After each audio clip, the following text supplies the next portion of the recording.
फराज साहब, कुछ मौलाना ऐसे हैं जो कह रहे हैं कि भाई इस्लाम में तो होली खेलना ही सही नहीं माना गया है, तो होली खेलनी ही क्यों है, क्यों जाना चाह रहे हो होली खेलने? अगर वो कह रहे हैं बैन करो, अब अगर वो कह रहे हैं बैन करो तो तुम खुद मत जाओ। अब देखिए, मैं वही कह रही हूँ, दोनों तरफ से है लोग ऐसे। अब यहाँ पर जैसा अभी मुमताज जी ने कहा, अगर एक कट्टर सोच है तो वो दोनों तरफ से। एक मिनट मुमताज, एक मिनट, मैं मौलाना शहाबुद्दीन से पहले पूछ लेती हूँ। मौलाना शहाबुद्दीन, मैं कहता हूँ जब ऐसे कई मौलाना साहब हैं जो कह रहे हैं कि होली ही मत खेलो क्योंकि आपके धर्म में इजाजत नहीं है, तो क्यों जाना है आपको हिंदू त्योहार खेलने? हाँ बिल्कुल, बात आपकी सही है कि ये गैर मुस्लिमों का त्यौहार है और गैर मुस्लिमों के त्यौहार में मुसलमानों को जाने का कोई मतलब नहीं है। मुसलमान अगर इक्का दुक्का कोई होली खेलता है तो वो खेले, मगर हम उसको मजहबी एतबार से कोई भी उसको इजाज़त नहीं देता है और ना कोई मुसलमान होली खेलने के लिए जाता है। तो मुसलमान खुद ही दूरी बनाते हैं, मगर चंद लोग जो है वो जहर घोलने का काम करते हैं। इस तरीके से पूरे मुसलमानों को, अगर किसी एक मुसलमान ने गलती की तो तमाम करोड़ों मुसलमानों को कटघरे में खड़ा कर दिया जाता है। विनोद बंसल साहब जैसे लोग जो है वो जहर उगलने की कोशिश करते हैं और मुसलमानों पर इल्जाम तराशी की बात करते हैं। तो ये जो नफरत फैलाने का काम किया जा रहा है, इस पर रोक लगना चाहिए।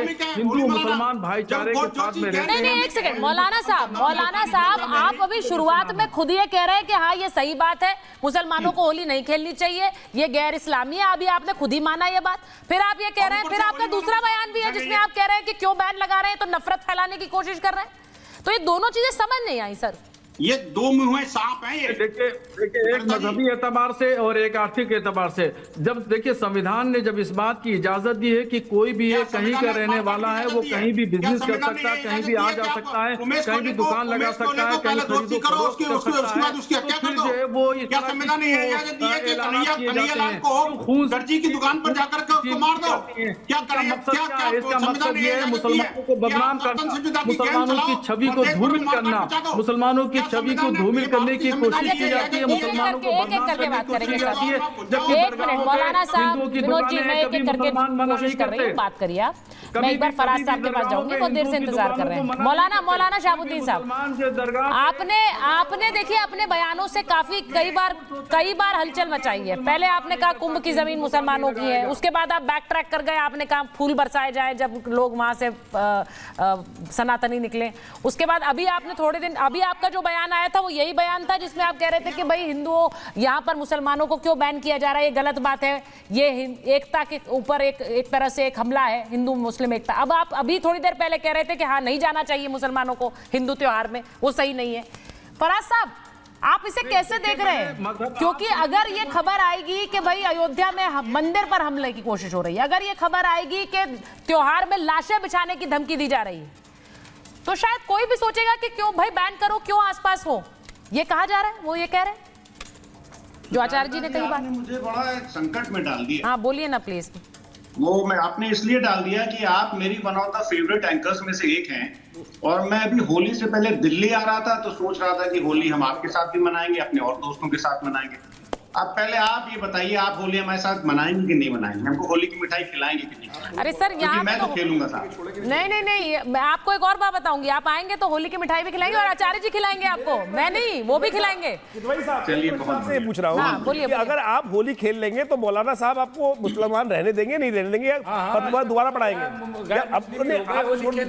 मौलाना अरे आचार्य जी सुनिए, आचार्य जी, अच्छा ठीक है। अब फराज साहब देखिए, मैं मुसलमान रहूंगा कि नहीं ये हमारा अल्लाह डिसाइड करेगा, ठीक है। ये मौलाना साहब क्या करोगे जो वो कह रहे हैं? अच्छा फराज साहब, ठीक है, अच्छा फराज साहब अपने टेक रख लें। देखिए सुजानिता जी, या तो कहिए मैं चुप ही रहूं। नहीं, मैंने बोला ना आपकी बारी है सर, प्लीज बोले। हाँ, अब आचार्य जी रामचरितमानस की एक चौपाई सुनिए आप। हाँ, एक स्वभाव संतन कर ऐसा जो जग जंगम देखे जैसा।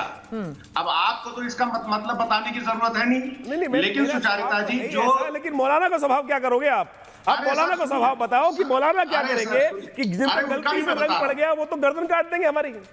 अरे सर सुनिए तो फिर आचार्य जी ठीक नहीं ना। अब आपको बताइए, चलिए बड़ा अच्छा।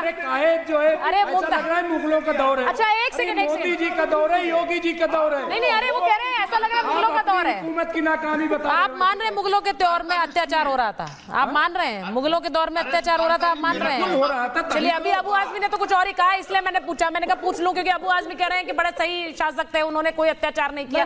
आज बड़े बयान ऐसे आए हैं जिसमें डिबेट हो सकती थी। बहरहाल, एक मिनट, फराज साहब पहले बोल लें, उसके बाद मैं एक मिनट फराज साहब बात रखिए।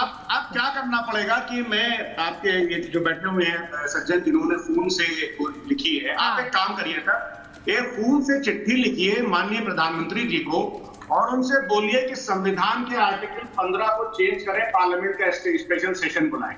क्योंकि अगर आपको मुसलमानों की, सिखों की, ईसाइयों की या हिंदू भाइयों की भी अगर मुसलमानों का एंट्री बैन करनी है तो आपको संविधान में संशोधन करना पड़ेगा। तो एक और खून से चिट्ठी लिखिए और संविधान में संशोधन करवाइए। और मेरा सुचारिता जी ऑन अ सीरियस नोट एक मत है, मेरा मत ये है कि अगर हिंदू भाइयों को ये लगता है कि मुसलमान, देखिए मैं तो होली खेलता हूं बचपन से, मेरे 99% दोस्त जो हैं वो हिंदू हैं, तो मैं तो खेलूंगा साहब जब तक कि संविधान में संशोधन नहीं होता है। लेकिन अगर हिंदू भाइयों के किसी भी तबके को या कहीं भी किसी भी एक प्रेमिसेस में लगता है कि वहां पर मुसलमानों के आने से उनकी आस्था को फर्क पड़ेगा या उनकी और किसी चीज कोई चीज हैम्पर होगी, तो मुझे लगता है मुसलमानों को नहीं जाना चाहिए, हिंदू भाइयों को त्योहार आराम से मनाने देना चाहिए।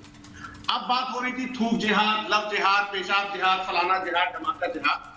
बाबा रामदेव के ऊपर ये 26 केसेस रजिस्टर हुए हैं और जिसमें सुप्रीम कोर्ट ने बड़ी सख्त टिप्पणी की है और ये violation of drugs and magic remedies है, ऑब्जेक्शनेबल एडवर्टीजमेंट एक्ट 1954, यानी कि भ्रामक इश्तेहार के जरिए दवाओं बेचने का बाबा रामदेव के ऊपर आरोप है। मैंने नहीं लगाया, ये सुप्रीम कोर्ट की ऑब्जर्वेशन है। हाँ, तो अब ये बताइए कि ये बाबा रामदेव कौन सा मिलावट जिहाद कर रहे हैं? हरियाणा की सुचारिता जी फार्मा कंपनी के डायरेक्टर की अरेस्टिंग हुई थी। नहीं फराज साहब अभी जबकि ना टॉपिक पे रहते हैं, मैं आपसे पूछ रही हूँ जो ये मांग कर रहे हैं, मैंने तो इसको उल्टे ढंग से भी देखा, के शर्मा जी बोलना चाह रहे हैं, मैं उनके पास जाऊंगी इसके बाद।